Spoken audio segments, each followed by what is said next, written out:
How to enable haptics and vibration in silent mode in iPhone. Hello guys, this is Atticus and welcome back to App Hacks. In today's video, I'll teach you guys how you can enable haptics and vibration in silent mode in your iPhone. So without any further ado, let's just jump right into it. First of all, head over to your settings. After you head over to your settings, scroll down till you find sounds and haptics. Now it's right under notification or right above focus.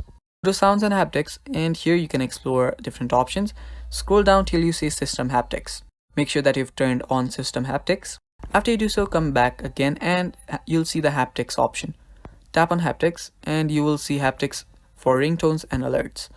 Now you will see don't play in silent mode. Select play in silent mode. After you do so, you can just go back and yeah, you're basically good to go. So that is how you enable haptics and vibration in silent mode. Thanks for watching guys, that is all for this video. Stay tuned for more and don't forget to hit the like button and subscribe.